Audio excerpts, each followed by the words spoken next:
pangunguna ng COMELEC at ng KBP, nagsanib puwersa ang mga radyo at television networks sa Luzon, Visayas at Mindanao para maihatid sa inyo ang forum na ito. Ako si Shawn Yao ng One News. Makakasama natin sa forum na ito ang ating mga panelists na si Lingao ng One News at Cesar Chavez ng DZRH. Ito ang COMELEC KBP PiliPinas Forum 2022.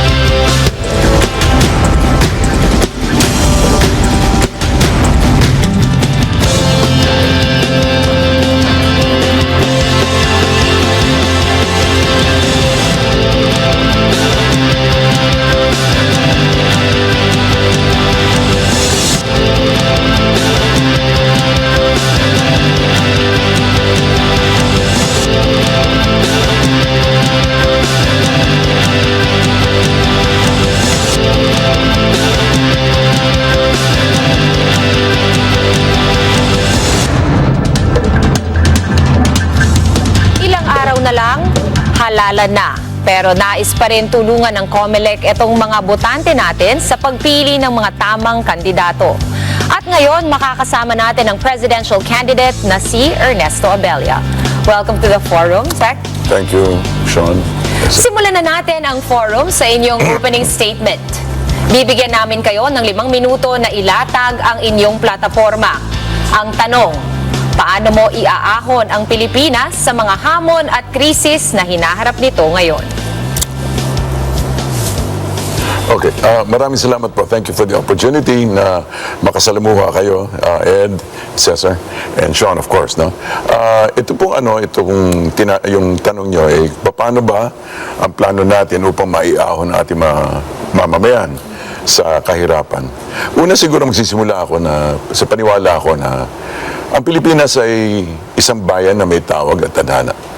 Mayaman siya, mayaman sa likas na yaman, mayaman sa tao, mayaman sa values. Pero ang laki pa rin talaga ng kanyang ang laki ng agwat between rich and poor. No?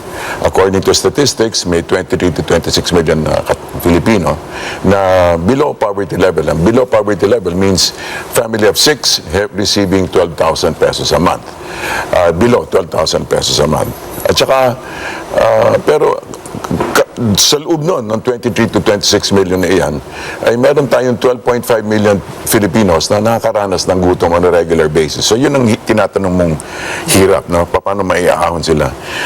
Of course, ang ating concerns are that our GDP should increase, we should take care of that, no? Pero naniniwala ako na meron talaga tayong dapat na mas malaki yung bottom line natin. More than just GDP, we need people, planet, profit, of course, revenue, and purpose. Na hindi dapat natin malimutan kung ano tayo, kung sino tayo.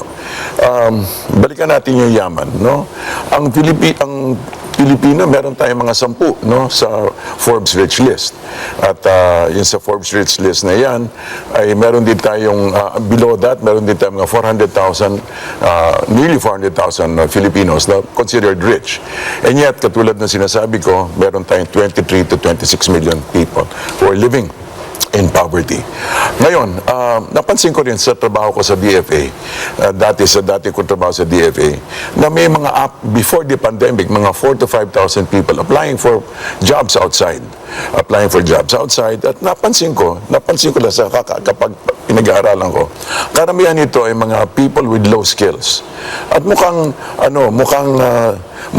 doon yata nagigir yung ating economic policies na magpadala ng tao sa labas. Kasi nga naman, it brings in about $30 billion US dollars a year.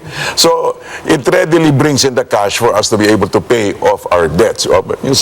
Based on our, yung government spending, mga 40 to 60% yata pumupunta sa debt payment.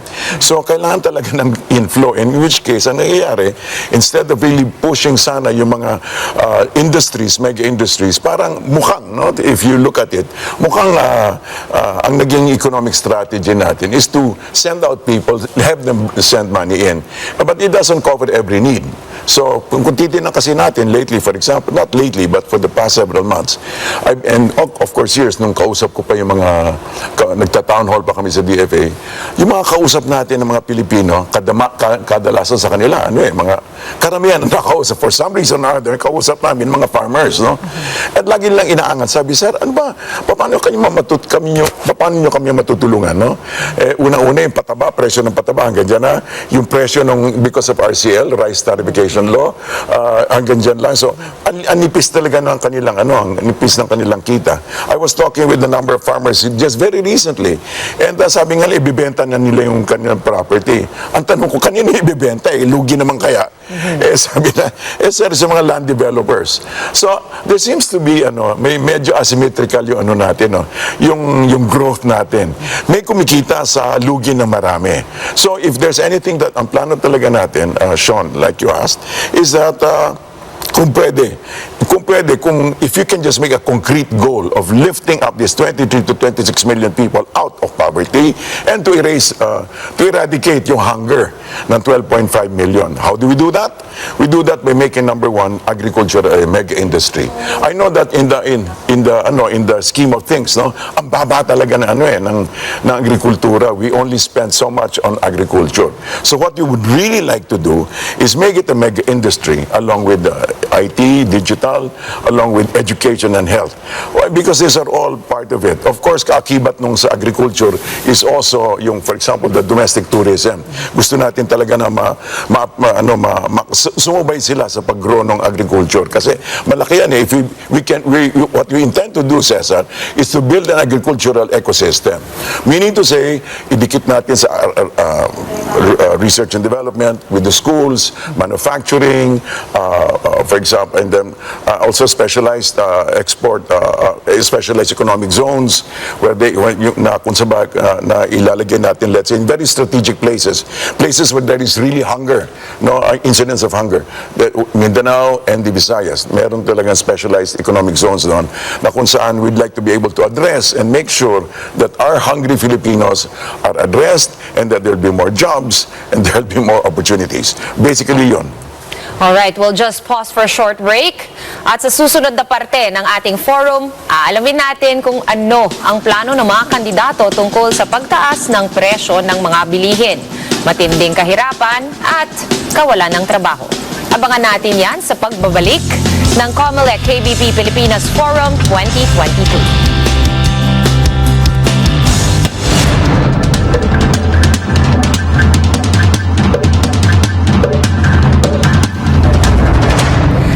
Balik ang COMELEC KBP PiliPinas Forum 2022.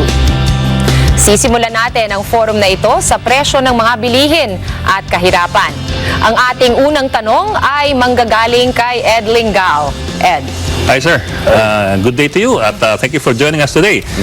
Sir, ang sabi kasi ng marami, in the end, madidistill mo lahat ng plataforma into bulsa at bilihin. I mean, dikit-dikit naman lahat, pero sa huli, ano mo mabibili mo at ano makakain mo. Correct. Ngayon po, I know you talked about turning agriculture into a mega industry, but I'd like to ask for particulars and specifics. How do you intend to empower the peso of the ordinary Filipino and also as well to bring down the prices of basic goods? Yun po, basically ganun po. Anong inyong plano, whether with proposals for the legislature or executive action? Well, among other things talaga, Ed, is it's very important to understand that we have leakage, financial leakages. For example, in terms of corruption, we lose about something like 700 billion pesos to corruption every month. So one of the first things we'd like to do within the first 100 days is to be able to, for example, make sure that corrupt government officials are effectively penalized. I mean, yung talagang effect. I mean, everybody would agree with you on that. All the candidates would agree with you on that. Of course. On the other, how would you do it, sir? But of course, it's a process, and that will have to be done. But it will be done. It should be addressed within the first 100 days. Okay. So yun, isa yan. And then also the other thing is to be able to make sure that we katulad ng yung tawag nito, yung to be able to make sure that within yung mga policies na which need urgent, like for example, making sure that everything that, for example, businesses that are urgent and priority, not projects that are urgent priority, should be, as long as their necessary requirements are given, should be given their, within the first 100 days. Dapat ma-release ang kanilang mga Tsaka the other one is if we can, again, urgently review lahat ng mga pending na hindi na-address ng mga polisiya, mga project, at dapat maantawayan na kagad yan. Maliwanag na ba, Secretary, sa inyo, just in case kayo ang maging Pangulo, ano yung mga immediate executive orders na ilalabas niyo related to bulsa at bilihin? Basically, katulad na sinabi ko, yun.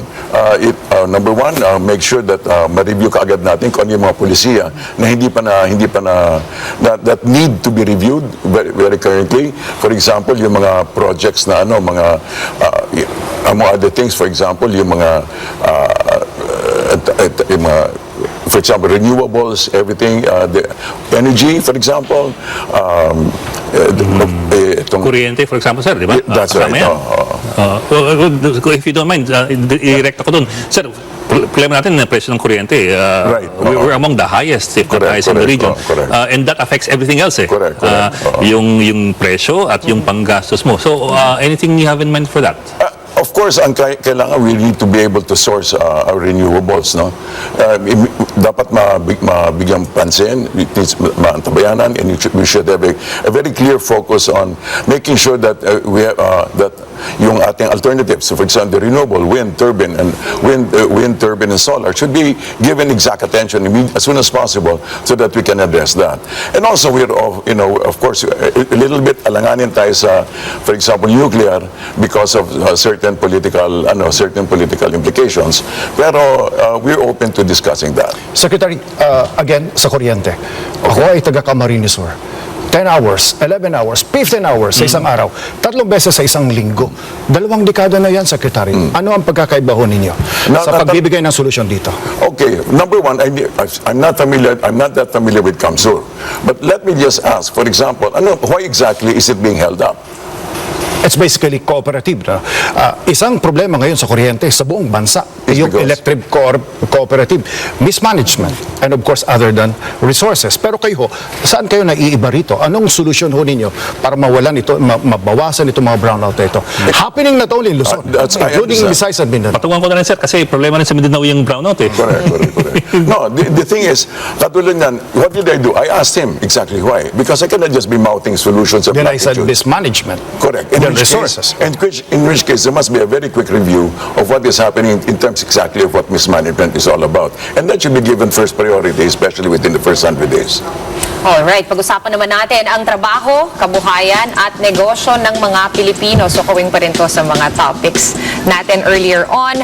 At ang ating unang tanong ay manggagaling naman kay Cesar Chavez. Hi, Cesar.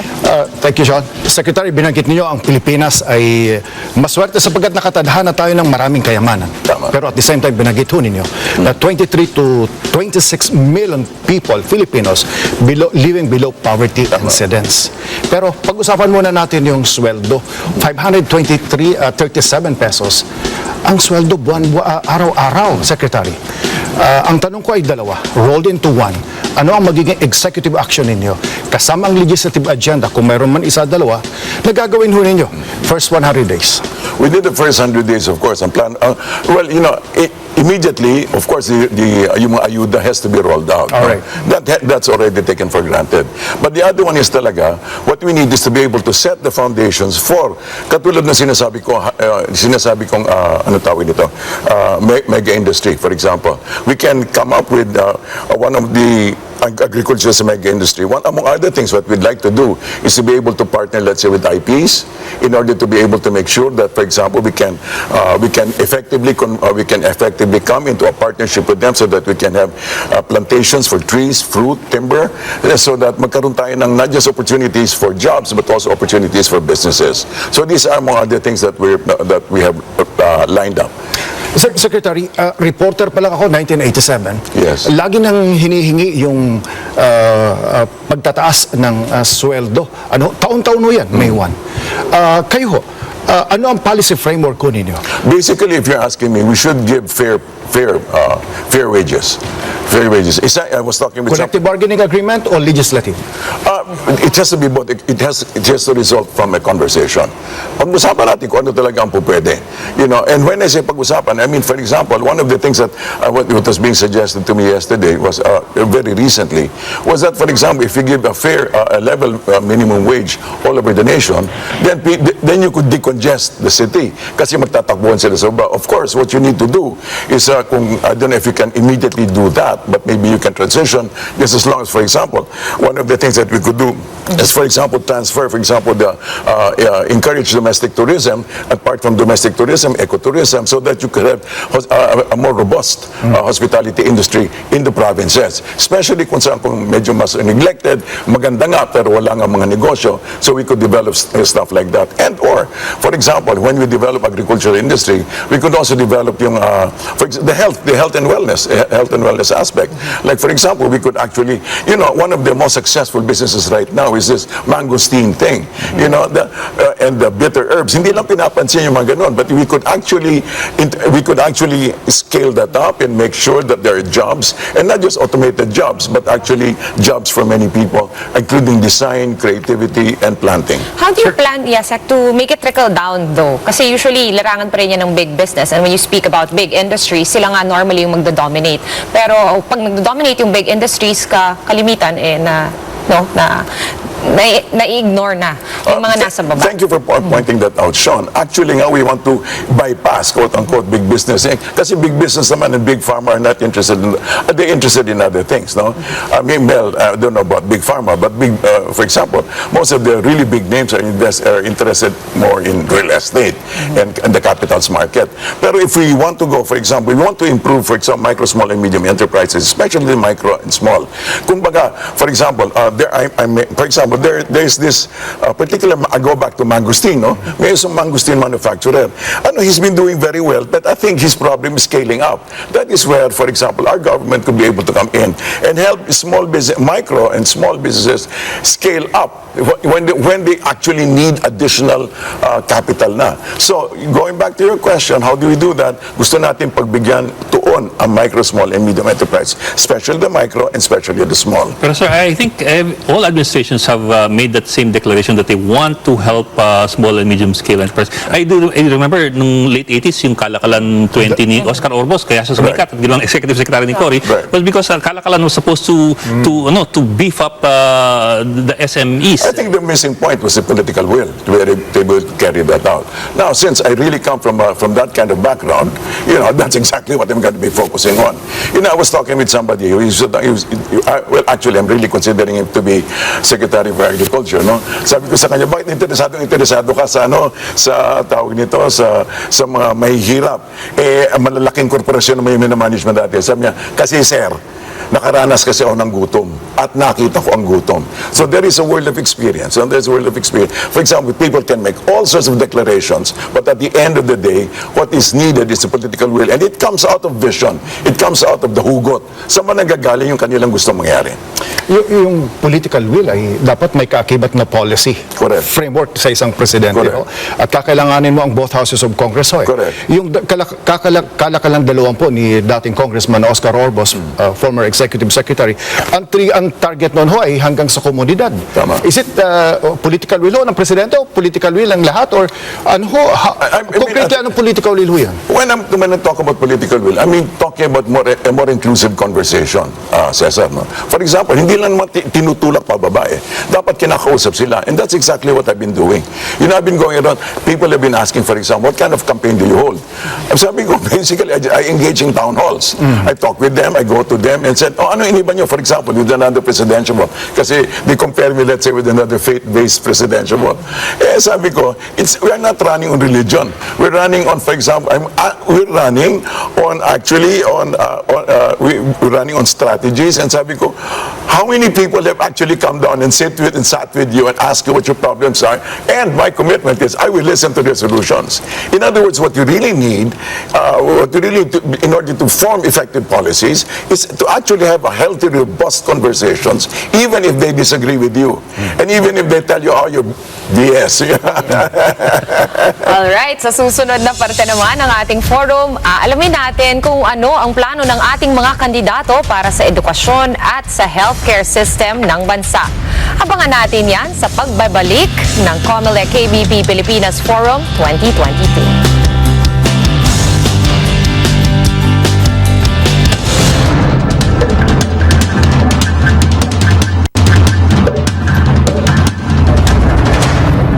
Nagbabalik ang COMELEC KBP Pilipinas Forum 2022.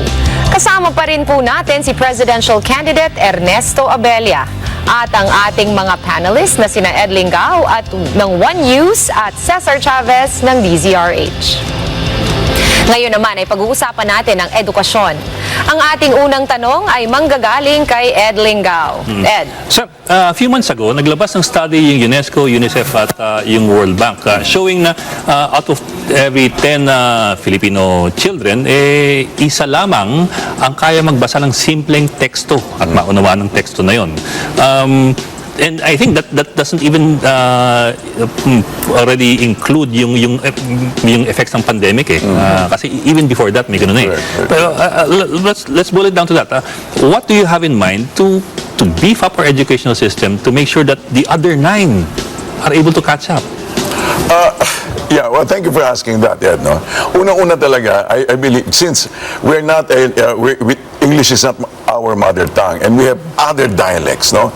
I really suggest that first 3-4 years should be done in mother tongue. Kesyo Bisaya, kesyo this, kesyo that. So that they get a grasp of principles.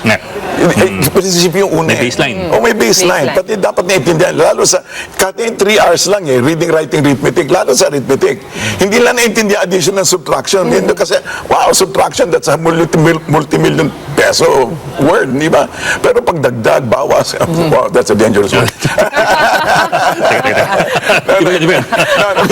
Ano ba yun? Addition, subtraction. Okay, ganun din. But anyway, basically, I think it should be done first and foremost sa mother tongue. Why? Because they need to understand the basic principles. Yung the basic learning principles, yung mga building blocks, importante talaga yan. The other thing, Ed, I believe that it's truly, truly important is to teach values as soon as possible. Not only that, pati, alam mo, ang kulang talaga kasi natin is a confident national identity. Alam mo, walang sense. There's no sense of nationhood, of being Filipino. Admitidyahe nga minsan pag Pilipino. Pati siyempre, kababasan lang ng mga libro, katitingin. Akala tuloy nila, dati blonde, ngayon dapat chinito. Nagbago no? Pero hindi pa rin Pinoy. Dapat pango. Dapat, so my point is, we need to be able to match education with our realities. And our realities are pretty basic. Kaya lang talaga, nasa nakita ko, ito akin na lang to. I'm really jumping to huge conclusions. But I really honestly think that much of our education is really intended to dumb down and to downskill our Filipinos so that we can send out low-skilled workers who will receive low-skilled pay. But that was not the intention of the Congressional Education Commission during the 9th Congress. Remember the DECs? Hinate, TESDA, DepEd, CHED, National Commission on the Cultural and Philippine Sports Authority. Halos lahat yan ay gumana except the NCAA. Kayo, tumatakbo kayo bilang Pangulo. Ano ho ang cultural agenda ho ninyo na pwedeng i-translate into a legislative and executive order kapag kayo ay naging Pangulo? Una talaga dapat maituro history natin. Our history should really be taught. And history as And that should be taught in our mother tongue. Yes. To be consistent with your proposition. It should be taught in mother tongue. Okay. Tapos saka na lang, tapos in a spiral way, paulit-ulit yan hanggang sa lumalim. For example, grade 1, ganito, grade 2, ganito, grade 3, ganito. Pero dapat matandaan lang na, alam ng bata, bakit walang snow dito? Bakit maitim tayo? Bakit hindi, yung mga ganong klase ba na, pati dapat hindi ikihihiya yung mga ganon. Pati, mga ganong klase, kasi nga, babantay, we're so cosmopolitan, we lost our sense of identity. Kailangan maisoli ang pagka-Pilipino. So that cultural identity, cultural values, mahalaga kasama yan. Sir, balikan ko lang yung sabi nyo kanina na, well, you have a feeling na the whole system is intended to dumb down Yes. yung output Yes. ng ating educational system. Yes. Could you talk more about that, and could you elaborate on your basis for saying that, because that kahit paano is a heavy hit on It is. DepEd. Well, no, not on DepEd. Well, on the system as well. On the system, on general system. Una-una kasi talaga, kung pag-iisipan mo, Filipinos are smart, guys. We know exactly what to do. We know. Ano tayo, piling-pili tayo sa buong mundo. But on the other hand, bakit yung ating mga economic policies tend to, for example, bakit tayo, ang tanong ng ordinaryong tao, how come we import rice? We can grow rice. How come we import fish? We can grow fish. And how come, for example, our people are so smart, how come they don't, for example, sinabi ko, they don't, only one out of 10. 1 out of 10 goes on to 1 out of 10 lang ang kayang magbasa ng Magbasa. simpleng teksto. correct. And so, can you imagine how many go on to high school? To secondary. So, going back, I believe there is, unang-una talaga, we have been, educationally, kasi pwede ma-address yan eh. Educationally, it can be addressed. But I think what has happened is that there is, I'm sensing ko, there is a tendency to make sure that we are not too well-versed in critical thinking, but more geared towards mechanical working. Something more low-skilled. And then, importable ka na. Like, for example, the other thing that's also slowly being killed, it seems by benign neglect, is agriculture. Because the subsidy may import, say, wag na tayo magkuha ng bigas, ng palay, kasi we can always import, mas mura pa. It seems to be the thinking. In other words, becoming part of this global value chain. We're becoming part of this global value chain, and slowly we just fit in. It's like being a frog. We're like a frog being boiled slowly, and wala tayong ginagawa about it. So what I'm saying is, somebody needs to say, hey, this has got to stop, guy. Ang inconvenient Alright. truth. Okay, lipat naman tayo sa usapan ng healthcare at COVID-19 pandemic. Ang ating unang tanong ay manggagaling kay Cesar Chavez. Cesar. Secretary, 53 na mga bansa ang pinag-aralan ng Bloomberg. At lumilitaw na tayo ang pinakapalpak batay sa pag-aaral nila. Pinaka-lowest tayo. Saan tayo nagkamali? At kung kayo ang Pangulo, sapagkat tuloy-tuloy pa rin naman ang pandemyang ito, anong executive order na gusto namin makita mula sa inyo? Una, let me put it this way, no.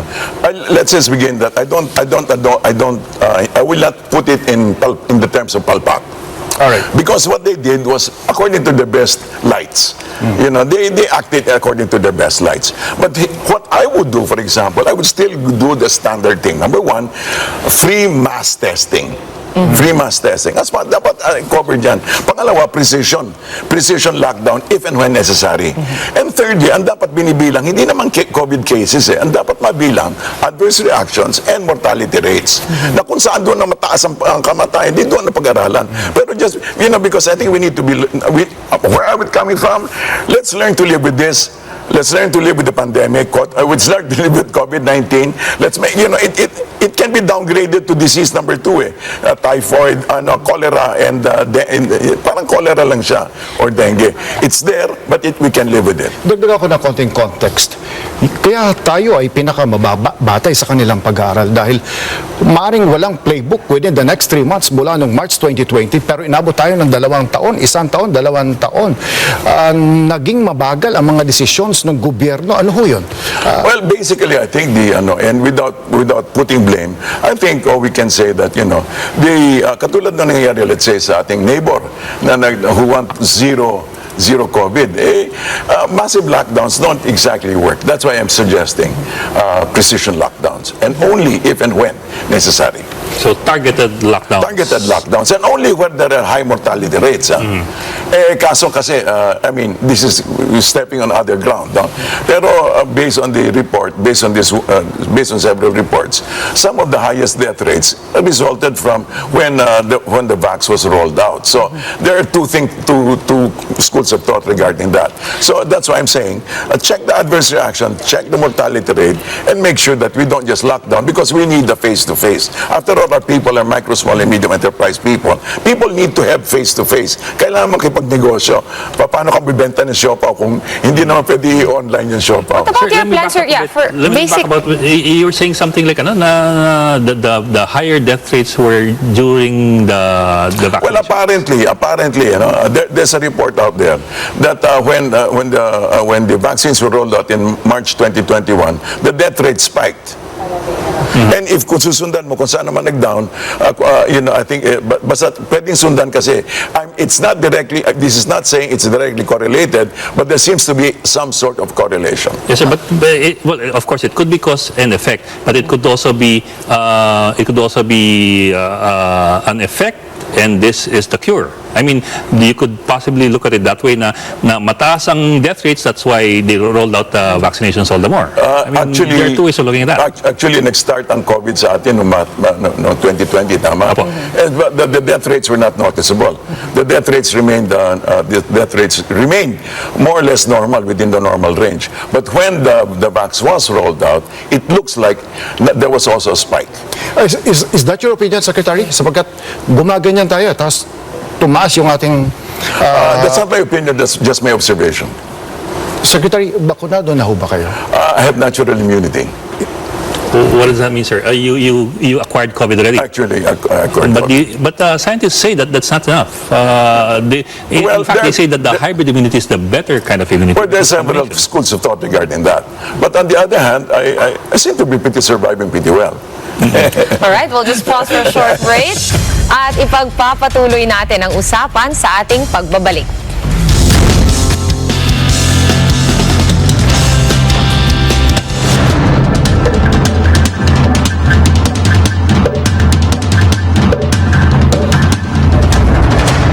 Nagbabalik ang COMELEC KBP PiliPinas Forum 2022 at kasama pa rin po natin si Presidential Candidate Ernesto Abella.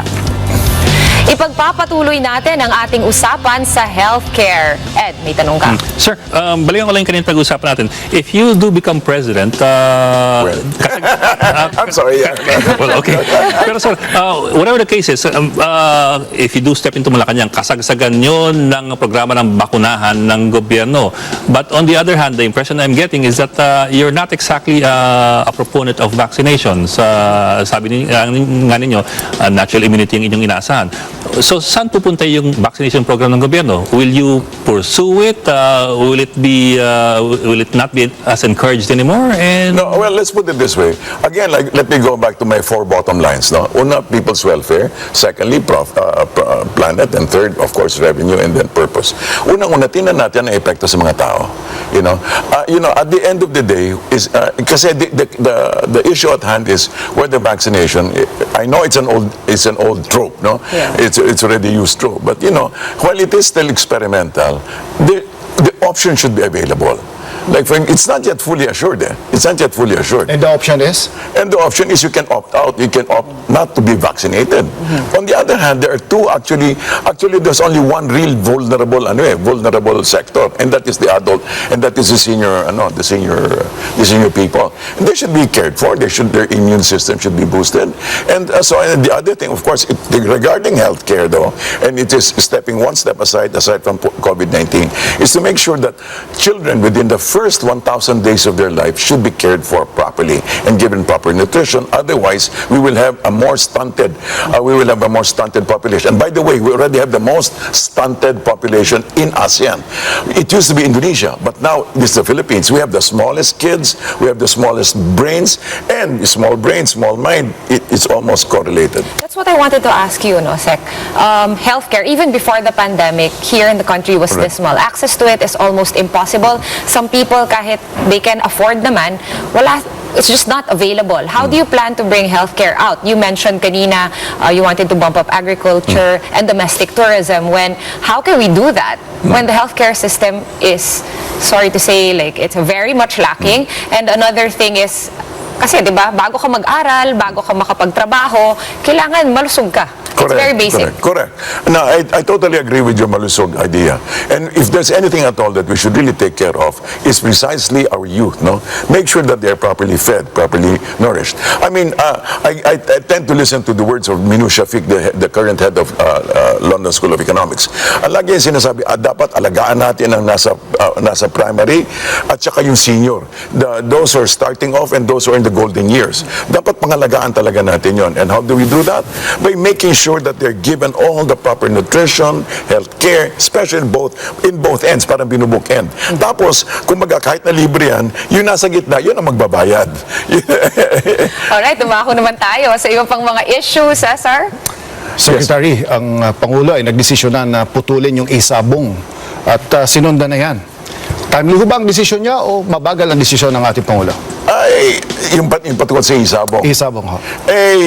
Ang masasabi ko dyan siguro is dapat may alternative. Bigyan din natin na alternatibo yung nahinto ng isabong. Alam mo, kakatulad kahapon, naglalakad ako sa may, doon ako sa may bandang malapit sa Luneta. People think it's part of everyday life. And I can also understand where they're coming from. Secretary, from the start ng programang ito, you've been mentioning increased conversation Yes. with people para kasama sila sa decision-making process. Kung kayo ang maging Pangulo at narinig nyo na ang mga balita na maraming nagpakamatay, maraming nalugi, maraming nasira ang buhay, OFW Pilipino dahil sa isabong, gaano kayo katagal magdidesisyon? Let's put it this way. When you see a reasonable balance, then we should act. So, for example, katulad yan, I would take off from where the president has made the decision now. Kung hininto niya, hinto natin, tuloy-tuloy natin. Ang gusto nyo ay may iba pang alternatibo na Hindi po. Ang sinasabi ko na decision na yan, tutuloy natin yan. Tapos ang gagawin natin, bibigyan of course natin ng options para may magawang matino yung mga apektado. Such as po, Sec? Ano pong alternative? More jobs. For example, alam mo, isang dapat kasi talaga dapat lifelong learning. I can understand, I can almost empathize with the people who are doing it. Kung wala ka na talagang makikita sa buhay mo, wala kang option, wala kang alternatibo, then maybe this is yung mga stabs in the dark so that meron kang makita man lang. So my point is this, if we are able to generate enough, for example, enough options, enough alternatives, employment and business opportunities for these people, why not? We can actually help them. Like for example, going back, alam mo yung mga bags na Divisoria bags? Yung Divisoria bags na yung Louis Vuitton na yung naging Louis Vuitton. Bayong Shaga. Ano ang tawag niya? Bayong Shaga. Labas mo, sorry. Katulad, what I mean to say is, I had somebody is close to me who actually began to recycle plastics and began to, pwede magawa kasi, pwede talaga magawa ng paraan. Kulang lang talaga ng tao, motibo tsaka modelo. And this is what we'd like to be able to propose, and I'd like to bring it up, hindi nyo na itatanong. Meron tayong proposal sana for a National Volunteer Corps. The National Volunteer Corps between ages 18 to 35, or increasingly kahit na 45 later, this would act like a local Peace Corps, like a domestic Peace Corps. They help in, for example, in education, community building, reforestation, replanting of and also in building up new business opportunities. There are ways and means. There are many, many ways of doing it. We don't have to, ang nangyari kasi sa atin, we are brown people, but we're trying to put on white mental skills. Hindi bagay. At bago tayo magtapos, bibigyan namin kayo ng 2 minuto para sagutin ang ating huling tanong. Ano yun? Ano ang magiging tatak ng administrasyon mo? Ang magiging tatak is siglo Pilipino. We want a Philippine century. It is a century of a peaceful economic rise of the Philippines. And isang tatak nito is, like somebody asked, you're independent. How do you want, sabi ko, I'm willing to work with anybody.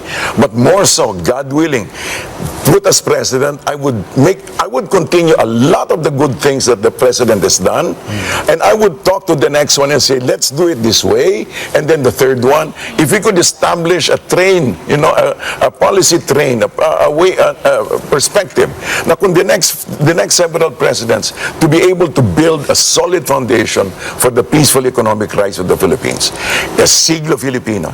And if we did that, and with the participation of our mga kababayan natin, we could have a nation that is worthy of the Philippines, and Filipinos worthy of our nation. Alright, maraming salamat, Ernesto Abella. Ernie. Thank you, Sec. Maraming salamat, Ernie Abella. Muli, ako si Shawn Yao ng One News, kasama ang ating mga panelists na sina Lingao ng One News at Cesar Chavez ng DZRH. Ito ang COMELEC KBP Forum 2022.